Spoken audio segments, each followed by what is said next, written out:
Welcome to the Money Insights Podcast, where high-income earners come to learn wealth-building strategies that will take them from high income to high net worth. With your hosts, financial and wealth-building experts, Christian Allen and Rod Zabriskie. Welcome into today's episode of the Money Insights Podcast. We talk all things money and business. My name's Christian Allen. I'm here with my co-host, Rod the Pod Zabriskie. Rod, what's up, man? Hey, I'm doing great. And I have to say this, we got a break from all the rain and snow. So just so people know that the sun does shine sometimes. The sun shines in Salt Lake City. How about that? It's been a while, but we have a little bit of sun. Yeah, I am really excited about that. Rod, today I'm excited because we're going to do something a little bit different. Yeah. Today, we're going to run the last appearance that we had on Buck Joffrey's Wealth Formula podcast. Mm-hmm. And the reason we're going to do it is because it's so relevant to what's happening in our world today. So this wasn't that long ago. This was probably a couple months-ish, right? It hasn't been a long time, maybe 2 months. This was when right at the peak of all of the interest rate craze. It was moving up. We hadn't even really leveled off yet at that point, right? Mm-hmm. Now it started to level off a little bit more. But anyway, Rod, we thought this would be useful because this is still the economic situation that we're dealing with. Yeah. So it just made sense. Absolutely. Okay. So Rod, do you have any thoughts before we jump into the actual, I want to say interview, but it's more like a conversation / discussion with Buck? Yeah, absolutely. Okay. So a couple of things I wanted to touch on. And first of all, just maybe to intro everybody into it. We're going to talk about, generally speaking, how higher interest rates impacts the life insurance, whole life, especially what the way it impacts the dividend rate on IUL, the caps, and then we get into the specific strategies. Now, when we get into the strategies, I just want to give everybody a heads up, because inside of our joint venture with Buck and the Wealth Formula world, we call our strategies a different name. Okay, so you have a different branding that we have going on over there. So when we talk about Wealth Formula Banking, that's the same thing as the investment optimizer. So just make sure everyone's clear on that. Investment optimizer, Wealth Formula Banking, same thing, same exact strategy, just a different name. Okay. And then on the Capital Avalanche with Wealth Formula and with Buck, we call that the Wealth Accelerator. So we're talking about Wealth Accelerator, tie that back to everything you know about the Capital Avalanche. Exact same thing, different name. Okay, good call, Rod. That is important because in this, we are delivering the message directly to Buck's direct audience. Yep. So we're using the name and branding that we use with Buck. So yes, I think that's super important. But don't let it confuse you. Like Rod said, it is the exact same thing. Yep. Different brand. Okay, Rod, I think that's great. Do you want, everybody listening to this probably knows Buck. We just had Buck on the podcast recently. He's a former head and neck surgeon turned podcaster and investor. He raises private capital and helps people find really great alternative investment opportunities. And so we've been working with Buck for probably six or 7 years now. We've had a really good long-term relationship. So anyway, this one we thought was a really good discussion and super relevant to what's happening for today. So without further ado, Rod, let's get into our conversation with Buck Joffrey.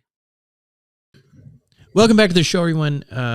Today, my guests on Wealth Formula Podcast, well, they're going to be well known to you, I believe, at this point. Their names are Christian Allen and Rod Zabriskie, and they are my colleagues that are in the business of life insurance strategies. I like to say strategies there because we think about life insurance and the way traditionally you may have been taught is to think about life insurance as just that, insurance, but we like to think about it as an investment strategy. So, well, first of all, welcome to the show, guys. Thanks, Buck. Always good to be here. We're excited to be back with you. Yeah, so what I thought we'd do is we'd chat a little bit in broader terms, and then I'm going to kind of turn it over to you, and you can kind of focus in on what you think might actually be the best strategy given where we are at. So first of all, obviously the elephant in the room is the accelerating interest rates, right? So let's talk about how that's affecting some of our permanent life insurance strategies. Let's start with wealth formula banking. And, effectively this is, well, maybe you can describe it for us. You describe it several times a day, Rod. So why don't you give us a high end and tell us, what the interest rates are doing there? Sure. So with wealth formula banking, the strategy basically is a way to have your money flowing into your investments. So this is specifically for people who are investing in real estate and their businesses and crypto and all kinds of different alternative investment types of directions. But instead of just flowing all of your money through a regular savings account, instead we're building a max overfunded, very efficient life insurance policy where we can generate consistently a 5% plus tax-free return, and instead flowing the money through there. And what happens is when it comes time to actually do the investment, your money is in the account, but you're not actually taking it out. We're going to create a loan against those dollars. That money is what you're going to go out and use to invest. So your money actually stays and continues to grow, earn that 5% tax-free return. Even while now you have this other money out invested and creating, hopefully 10, 20, 30%, right? In these other investments. Right. And this is, of course, the first thing that got me interested in the permanent life space. Tell me what's going on now, because obviously as economic conditions change, in particular interest rates, that strategy changes. So or does it change, or is it better, or is it worse? Give me some of that take. So maybe I'll hit on it first, Rod, and then I'll let you get into more detailed stuff. But in wealth formula banking, we traditionally use whole life insurance, right? It's like Rod said, it's minimum cost, maximum cash. The idea is to invest through that as your opportunity fund. It's really simple, but creates a whole bunch of efficiency. It's important to realize life insurance is designed, particularly over the long term, to outperform fixed interest rates. So whole life insurance grows in two ways. First is the guaranteed interest rate, and the second is the dividend. And right now, we're still generating a 5+% return after all costs. So it's still working for us. But again, the question is, well, if interest rates are 7%, right? I got an email this morning that said, just for the first time in 20 years, mortgage rates are up through 7%. So the question then becomes, does it still make sense to do something like that if interest rates are so high outside of it? Well, so here's basically how it works. Dividend rates are the variable component of whole life insurance, and the dividends, while they had to drop, right, as a result of low interest rates, we're now going to see them move up. With IUL, it's a little bit different. It's based on mirroring the market in an index and through caps. And so what we're seeing now is the life insurance market responding to the higher interest rates, right? Because if you think about it just logically, Buck, why would anybody use cash value life insurance if they thought that they could get a CD that was paying more? Yeah. Right? Nobody would do it. It would make no logical sense. How long does it usually take for that adjustment to happen? Good question. So on the IUL side, it's going to be quicker. We're already seeing rates and caps moving up. On the whole life side, where we're talking about dividends, they're going to be forced to start raising them because it's been happening so fast. But normally there's going to be probably a year or two gap. It's going to be behind a lag. And so we have to know that going into it. But again, if we're looking at it over a long period of time, there's still no question in my mind that, especially the way that we design these policies, they will outperform general interest rates. So they still end up being a really powerful place to keep liquid money to invest through. Right. Rod, what do you think? Yeah, I agree with everything you said. And maybe just to add to that, one thing that we've been using recently is what's called a cash value line of credit. In other words, using a bank for the loan mechanism because we can get lower interest rates there. Well, as interest rates are going up, right, the rates with that is going up as well. Well, one of the cool things with the primary company that we use is they have what's called direct recognition. I won't get into too many details here, but the reason I bring it up is because there's a direct relationship between the interest rate that I'm paying on my loan and the interest that I'm earning inside of my cash value, that portion of the cash value that's collateralizing my loan. So if interest rates continue to go up, all of a sudden it's 7, 8, 9, 10% on the loan side, there's that directly means that I'm earning more on my cash value side as well.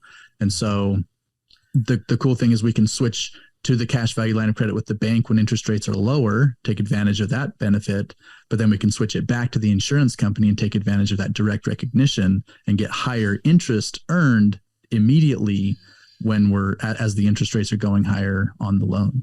And if you remember, when we do like the wealth formula banking webinars, we show the difference between simple interest and compound interest. So what's unique about it is even when interest rates are the same, so let's just say interest rates have gone up. Let's say that the policy interest rates have gone up. They could have gone up to 7-8%. It doesn't matter, because on the loan side, it's just going to mirror or match that point. And of course, when we use the power of compound interest and leverage that against simple interest, even at the exact same interest rate, we're generating more cash in the growth side than we're paying in interest. Let's talk a little bit. You mentioned IUL. Maybe Rod, you can step back and just identify what that is, and then we can maybe talk about a wealth accelerator. Why don't you start by describing IULs in general, and then we can kind of go from there. Sure. So IUL stands for Indexed Universal Life, and it's kind of like the sister of whole life, right? In a lot of ways, they work the same. In other words, we have a cash value account inside of the policy that grows tax-free. It's liquid. We have access to it. It creates a death benefit that we don't have to pay for any other way. And that way, both types of products are the same. So the difference on the IUL is the way that it grows the cash value. Christian mentioned the guaranteed interest and the dividend, which is what creates growth in the whole life. On the IUL side, that growth is driven by what's happening in a market index. So S&P 500 is an easy example to use. We're not actually invested in the S&P, but we're using it as a measuring stick to determine how much interest we earn each year. So in years where it goes up, we participate in a portion of those gains up to a cap. In years where it loses value, we don't participate in the losses. We just don't earn any interest in that year. So we have downside protection, and we participate in a portion of the upside. On average, we're going to capture 70 to 80% of the gains in that index. And then, so then you have the IUL. So basically you're reflecting, you've got caps, you got floors. Mm-hmm. So, and then you add leverage to that, right? And that's where I think really where the strategy becomes compelling, because, certainly you can talk about the IUL strategy. It's essentially investing in the stock market with a high-low insurance kind of, right? Mm-hmm. But now if you add leverage, you're taking those highs and then you're multiplying them by the leverage that you get. And then when you do that, you can actually beat the market on a fairly regular basis. So right now, I believe, tell me if I'm wrong, but I believe that the IUL, leveraged IUL of choice that you guys are talking about is this concept that we called wealth accelerator. Mm-hmm. That's right. So what I wanted to do is that we previously had a webinar on this, and I feel like it was maybe a little bit confusing. So what I want to do is just have you guys, really kind of go a little bit more into the details on how this works. And in particular, talk a little bit about the effects of interest rates and so on. Now, obviously, there's an additional benefit in potentially investing in these types of things now, because if they are based on the stock market, the S&P 500 is down, right? Right. So, why don't you guys take it from here, Christian? Yes, perfect. Okay, so we have just kind of like a little webinar presentation we're going to go through to try to clarify some of the things that we maybe didn't go into as much detail in our first run. And anyway, so maybe just to start off, I'll kind of go through what our agenda is going to look like. So we're going to talk through first a high level overview of what it is. We don't want to take for granted that people know exactly what it is, but we also want to get into a little bit of a deep dive specifically as it relates to interest rates. But we're going to take a high level overview. We're going to talk through briefly, again, the vehicles. We've hit on those a little bit here, but we'll talk about them briefly again. We're going to talk about the value and importance of leverage and how it's utilized inside the Wealth Accelerator. And then we're going to talk about maybe the most important thing, with good reason, I think, fairly, is what's on most people's mind. So, Buck, we've had a lot of people, a lot of your listeners who've been extremely interested in using the Wealth Accelerator, working with a lot of people. By far, the biggest concern is just these rise in interest rates and what does it mean? What does it mean in the short term? What does it mean in the long term? Rod's going to get into more detail on specifically why interest rates don't matter, particularly over the long term. We'll back that up. And then we're going to do a quick sample case. Okay, so that's kind of our agenda. To kick things off, the key benefits to the Wealth Accelerator are basically 5 or 6 things. The first one is that it's a great way to produce predictable and consistent double-digit returns. We're doing it a lot more safely than we have in other premium finance designs. We'll get into that. We're going to talk about how to create the maximum tax-free income. It's putting inactive money to work. Liquidity is critical, so we're going to make sure that there's checkbook access. Now, for clarity, in the Wealth Accelerator, it's a little different than with Wealth Formula Banking, right? With Wealth Formula Banking, the idea is to put that money in and purposefully go out and invest it. Here, we're creating liquidity, but it's more liquidity that's based on as needed situation. It's not something that I put in and expect to be moving in and out of investments regularly. We want it to be there and liquid, but we don't want it to be constantly being used.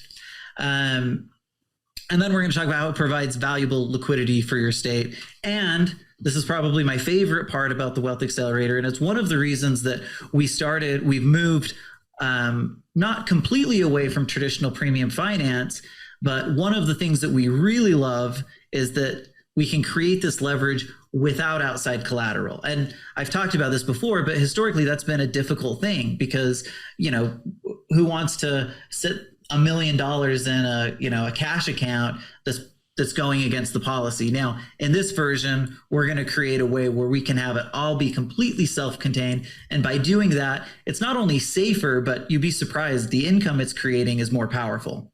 Rod, why don't you take over and hit on the vehicles that we're using? And maybe we'll do a shortened version since we already hit on them. Yeah, that's great. So we mentioned earlier, kind of compared whole life and index universal life. In this, with the Wealth Accelerator, we're actually using both. We use a combination. Our default is to go half whole life, half index universal life. And as we talked about with the whole life side, we can project about a 5% plus return. Even in the recent really low interest rate environments, we've been there. It's more predictable and consistent in the way it grows. IUL based off of that market index, and it gives us more upside potential. And when we put those two together, the consistency of the whole life and the upside potential of the IUL, that combination is really what we're looking for, because in times where the market is struggling, we're not earning interest on the IUL side. Well, we know we're getting it on the whole life side. And then the things that they have in common are tax-free growth. We're building them so that they're maximum growth with minimizing the cost. It creates a level of creditor protection. If the money that you have inside these policies are protected against lawsuits, et cetera. And then finally, that death benefit that's associated with it. We're minimizing it, right? Because we're minimizing costs. But the point is it's creating an amount of insurance you don't have to pay for any other way. For anybody who wants a little summary on some of these topics, again, there are other webinars at wealthformulabanking.com where you can look at Wealth Formula Banking as the option. Then there's Velocity Plus, which deals with IULs. And then, of course, now we have this Wealth Accelerator. So hopefully this will just be a little bit of a review for most of you. Otherwise, go to wealthformulabanking.com and really dig in. Perfect. Okay, so Rod, keep going. Let's talk through kind of the structure and the flow of how the Wealth Accelerator works, and then we'll dive into some of the details. Yeah. Buck used a keyword earlier. This is a form of premium finance. In other words, we have the money that we're putting into the policy. So in this case, in year one, we put our contribution into the policy. And it's not that you couldn't continue putting in for future years, but even if you only did put in that first year, essentially what we're doing next is we're creating this link between the policy and the bank so that, number one, we can create that checkbook access to whatever net equity we have in the account. But more importantly, because we're going to use loans from the bank to now fund future years inside of the policy. So we continue to flow money into it. You're no longer doing that out of your pocket. We're doing that all through loans from the bank. And over time, we can build and do additional policies. But to what end? Christian mentioned a minute ago that number one is to create a stream of tax-free income in retirement. And then secondly, we have this death benefit. To the extent that you don't tap into the income, you could have more that's going to your heirs, creating an estate planning benefit, tax-free. We actually will be putting some numbers out here in a minute to clarify what's happening here, but hopefully that gives people a good concept for how the flow works. Let's talk about the comparison of the Wealth Accelerator versus the 7% return, just to give people some context first and a starting point. Yeah, that's especially as it relates to creating this future retirement income. A lot of people are most familiar with using traditional retirement accounts or using, at the very least, the stock market to do that. And so that's a common question. Well, how does this compare against that? So here we're using Wealth Accelerator against a 7% return, and this is going to be 7% net of costs, net of taxes, all of that done. You get in the 7% net return. And for this example, we're going to have this 46-year-old business owner who has $500,000 that they're setting aside into the Wealth Accelerator, or on the other hand, into an investment portfolio that produces the 7% return. And fast forward, how does it turn out in terms of that income? So the Wealth Accelerator generates from age 60 to age 90, $17 million of income. And when they pass away, there's an additional $15.5 million of death benefit that passes on to their heirs. Again, income tax free. Whereas on the 7% return side, what we want to do is say, okay, we start taking income at age 60 and kind of matching what we're trying to take out of the Wealth Accelerator. Problem is we run out of money at age 67. So we ended up taking out about $1.24 million from the traditional portfolio of investment. And again, because we ran out of money, there's no death benefit to add to it. So the question I think people are going to have is, because these numbers are a little ridiculous, right? Like we probably should have gone and done it against like a 10 or 15% return, because the difference is just like ridiculous and eye-popping, like Buck said. So the question then, and this is what we need to get into, is how the heck do we do that, right? Yeah. So let's talk about it. Really, the difference it's not any different than what we're doing with real estate. It's exactly the same concept, right? We're just using leverage to accentuate or amplify what we're doing. So all we need to do in this strategy is create a really simple, what we call spread, an arbitrage, a spread between the interest that we're earning in the policy and the interest that we're paying on the loan. So again, the premiums are coming from the bank. But we're paying them an interest rate. We need to make sure that over the long run, that interest rate doesn't swallow us up and we are getting a better interest rate in the policy. Here's the good news. We have a ton of historical data to suggest that there's never been a 15-year time frame where we haven't been able to get at least that 2% spread. So normally we're doing much better than that. But again, from an economic standpoint, think back on what I mentioned earlier. Life insurance is designed to outperform general interest rates. And over the long term, it won't have a place if it doesn't. So just kind of remember that. That's an easy way to think through why. And then Rod's going to get into more details of how we do it. Yeah, so let's hit on more about the leverage. I think this will really help people see how we're taking, in this case, policies that are generating a 5% plus return, but turning it into double digits. Right? How do we do that? Well, again, it's leverage that does that and pushes toward this future where we produce these tax-free income distributions during retirement and ultimately this death benefit. Well, let's use just a really simple example that people are very familiar with, right? you have 500 grand, you want to invest in real estate, you could take that and go buy a piece of real estate, turn it into rental income that starts producing some income for you. Is that what most of the people we work with do? No, they actually go and take that and leverage it, go get a loan from the bank. So instead of taking the 500 and buying a single property, they're buying 4 properties. So they have their down payment. The 500 represents the down payment, but they went and got a loan for an additional 1.5 million. So now you have $2 million worth of real estate out there. Your portion of that was 25% of it. The other 75% came through the loans. You legit have $2 million worth of real estate out there doing the work for you. Yes, you have to pay the loan on the bank. Absolutely. But the net income that you are able to receive from it is much higher than the income that you would have been able to produce by off of that single $500,000 property. And it's the same principle that Christian just mentioned. It's this arbitrage. In other words, we have an asset that is growing over time. We have a loan that we've taken to produce that asset, and we have interest that we're accruing on that loan. But the difference between the two is the spread. Historically, we can very conservatively use a 2% spread in the projections that we use and be very confident that what we're able to do is that or better. So over time, the asset is growing, the interest on the loan is accumulating, but we're able to outproduce the loan on the interest with what we're growing in the asset. I feel like there's one other component of this that's really important, and it's not just the spread, it's not just the leverage, but the leverage is actually increasing over time, right?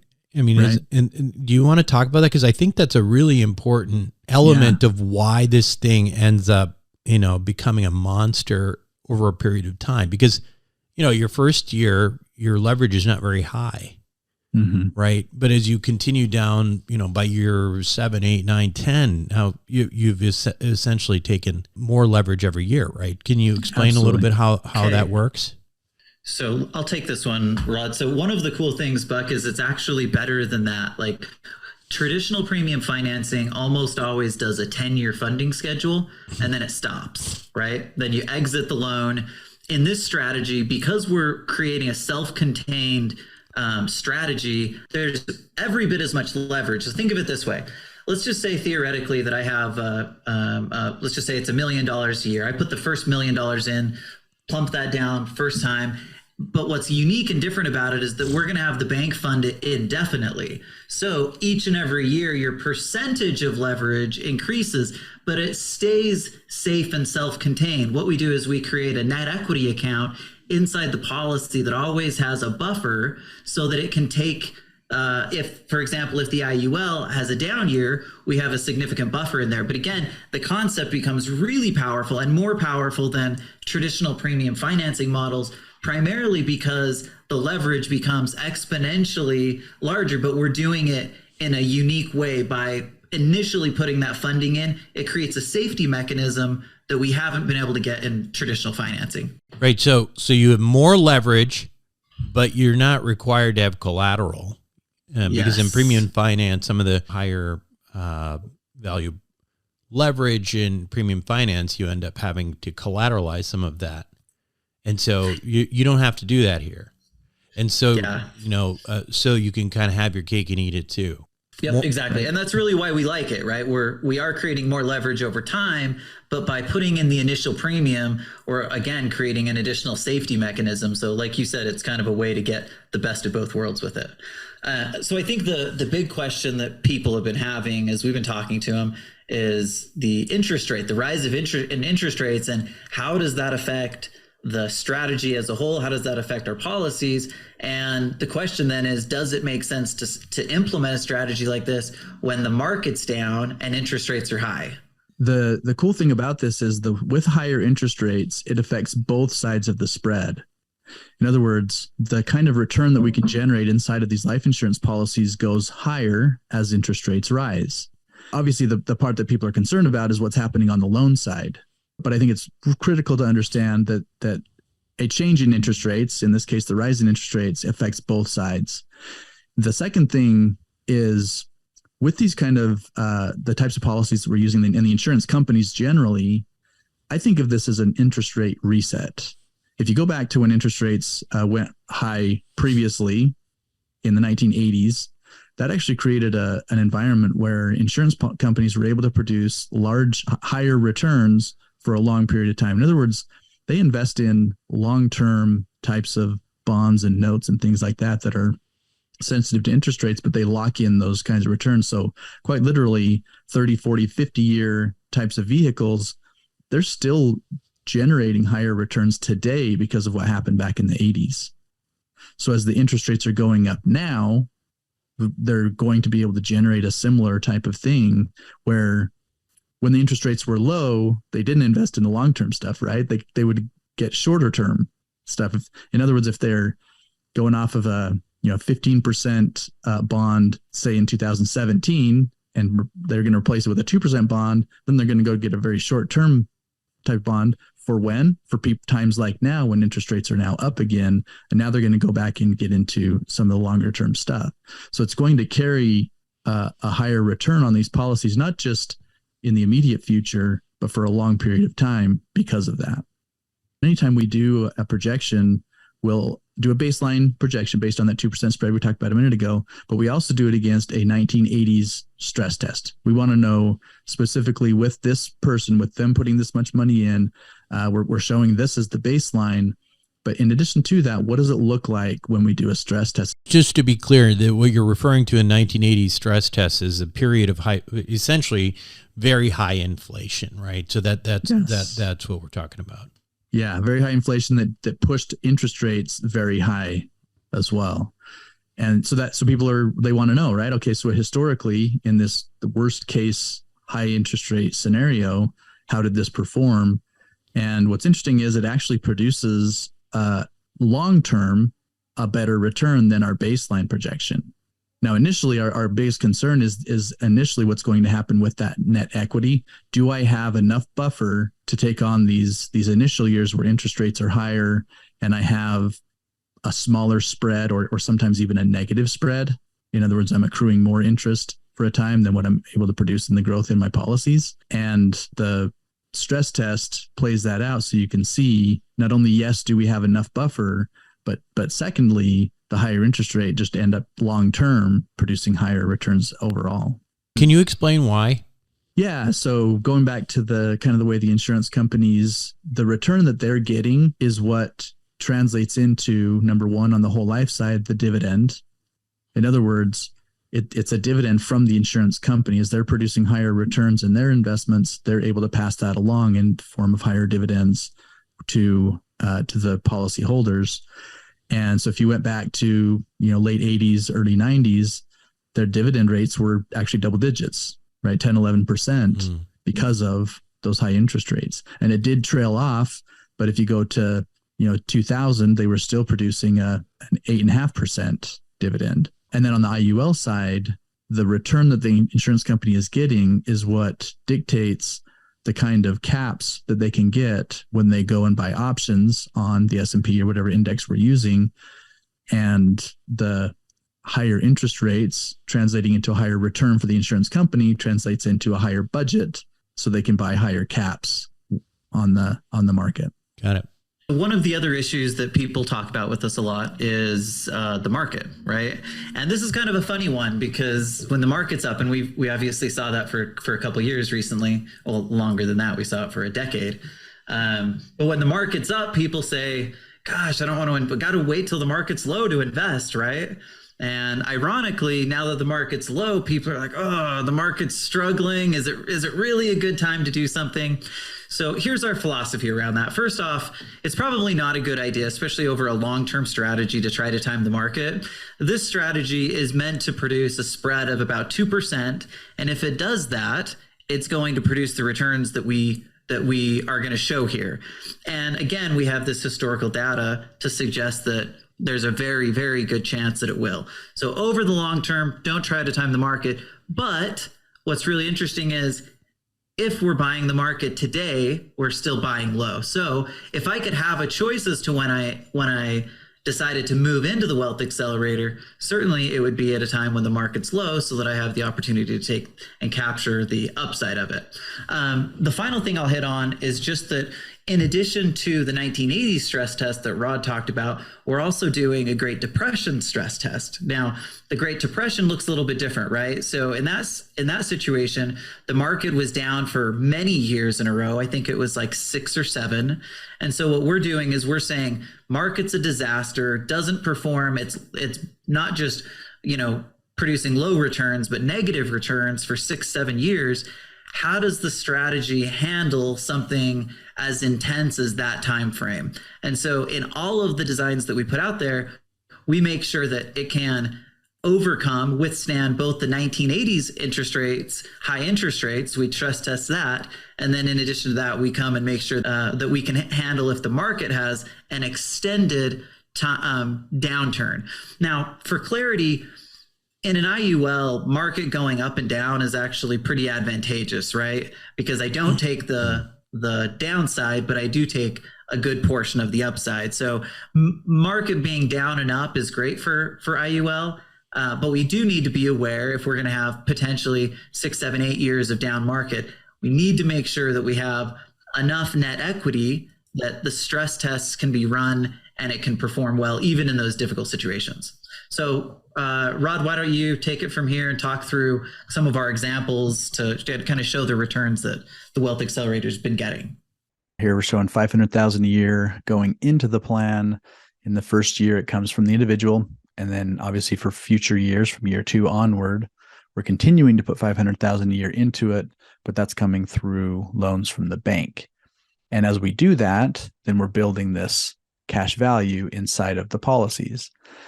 And this cash value column represents how that grows over time. So again, the first $500,000 goes in, we get $404,000 worth of cash value in that first year.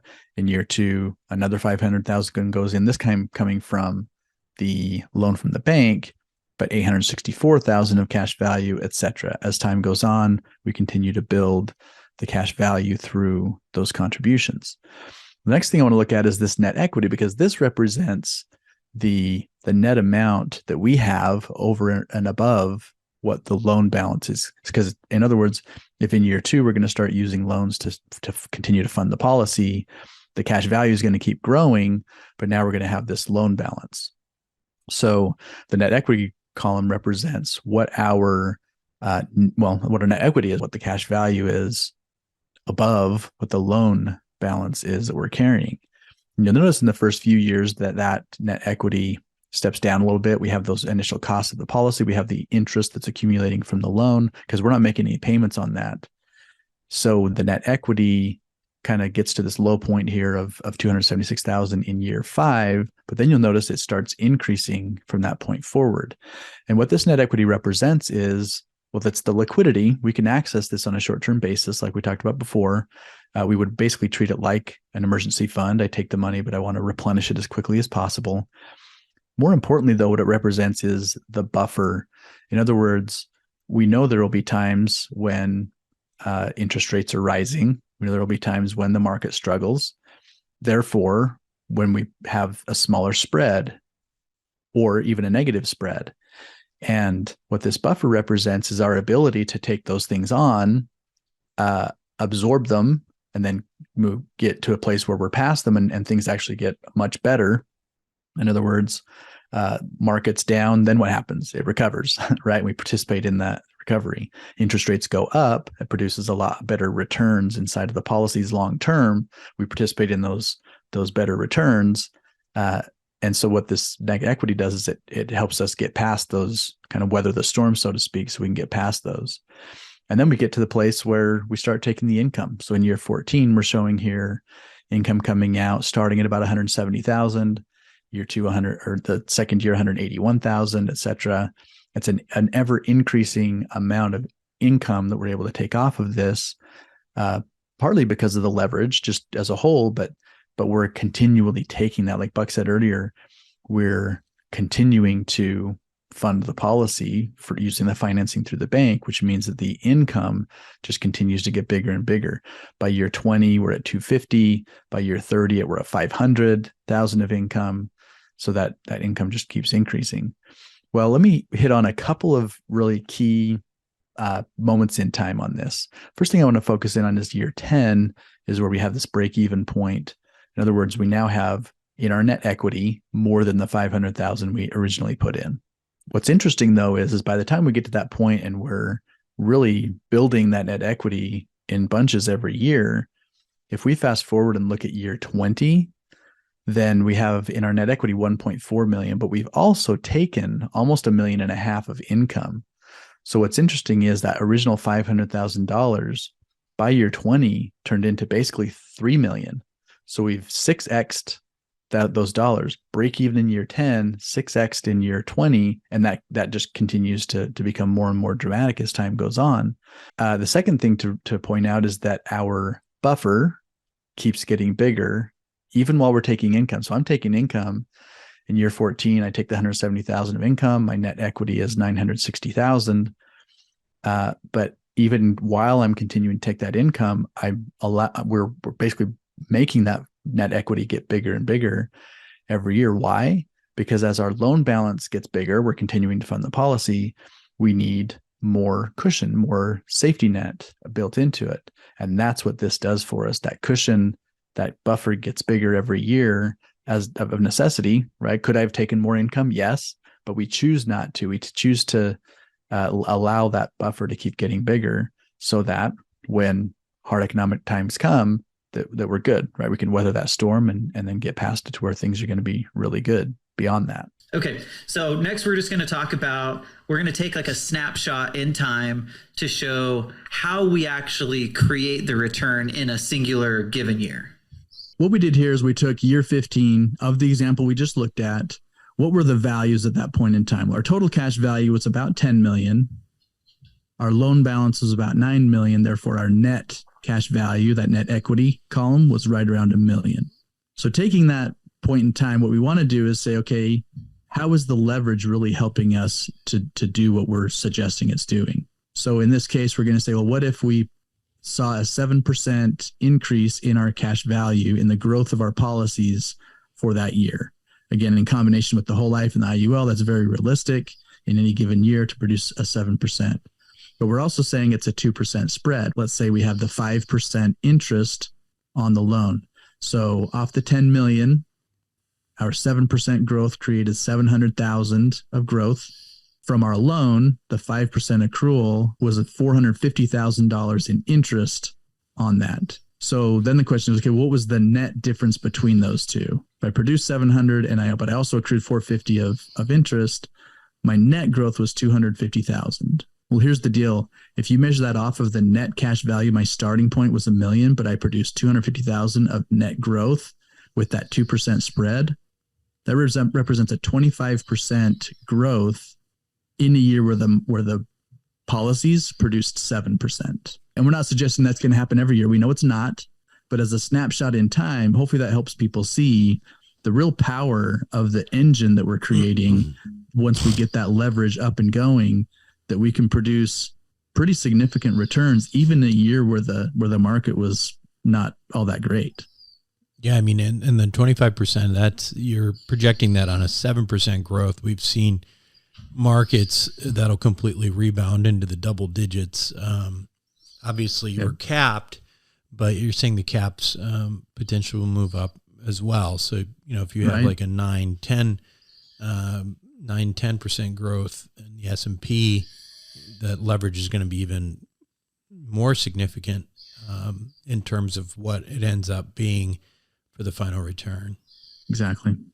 Yeah. And I think for me, what makes this really interesting is that, and you guys have kind of emphasized this, but even with that small spread, that small arbitrage, which is, again, just using basic economics, right? If you can get on board with this idea that life insurance will outperform general interest rates, then it becomes really easy to buy into this idea that if I can create a 2% spread on average, then there's going to be years when I have a 25, 30+% return. There's going to be years when I have a 0.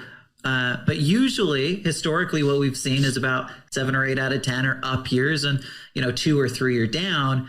But when we're adding that leverage component and the ability to fund it long term, like those combination of things creates this really predictable way to create long-term double-digit returns. That's kind of the primary stuff that we had prepared. Buck, is there anything else you want us to hit on?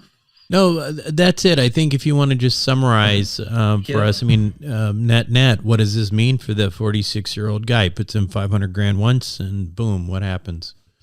Well, I would go back to the one that we talked about where we're showing on it a 13.25% return.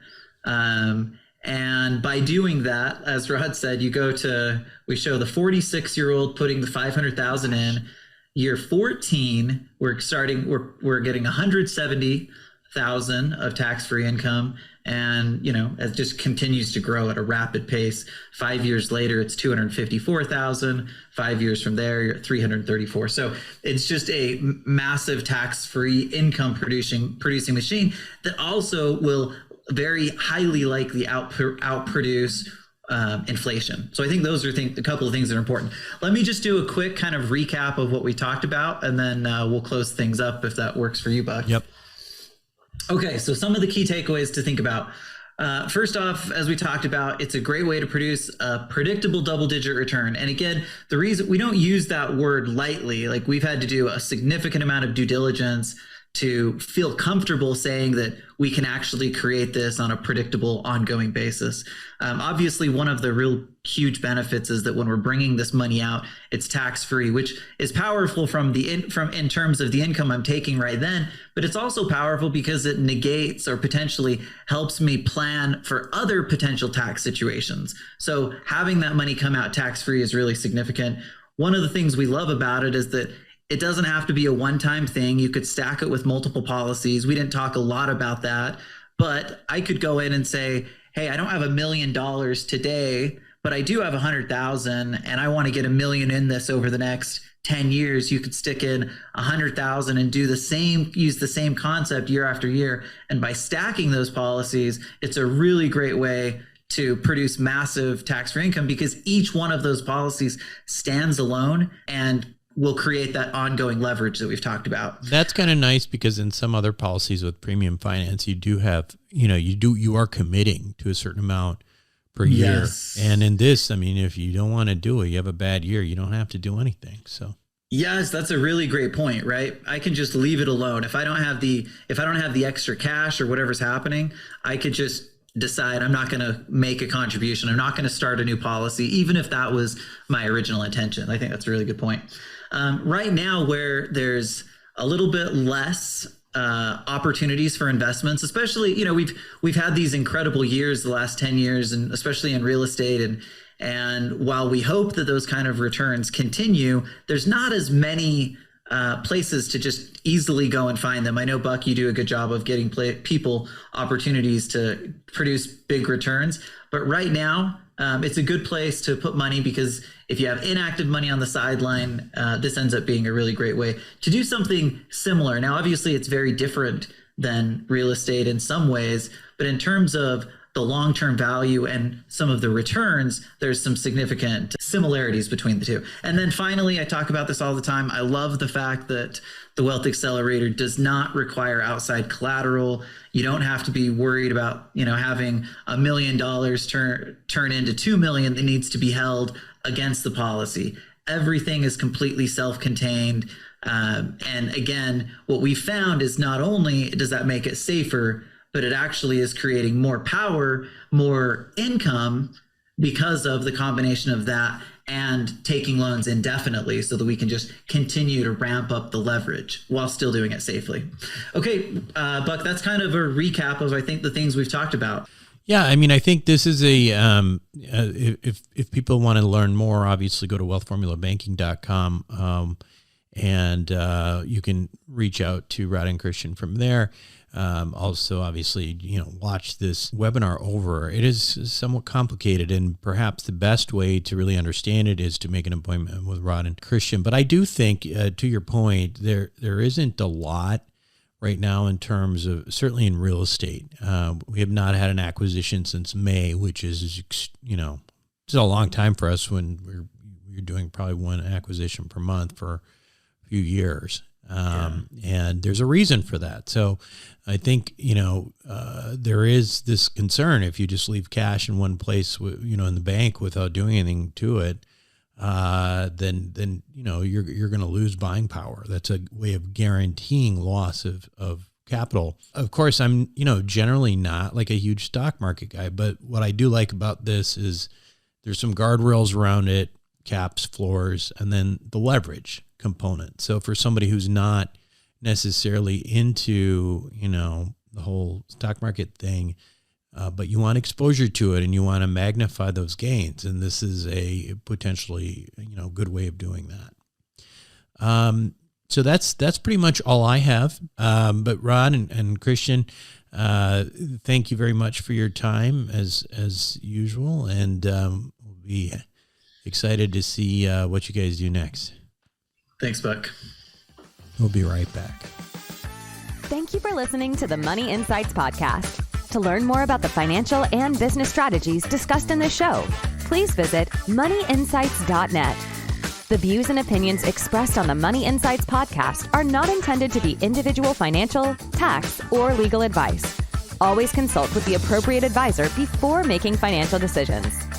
And if you're enjoying the show, please feel free to rate, subscribe, and leave a review wherever you listen to your podcasts. This will help others find the show and learn wealth-building strategies for themselves. Thanks again for tuning in, and we'll catch you in the next episode.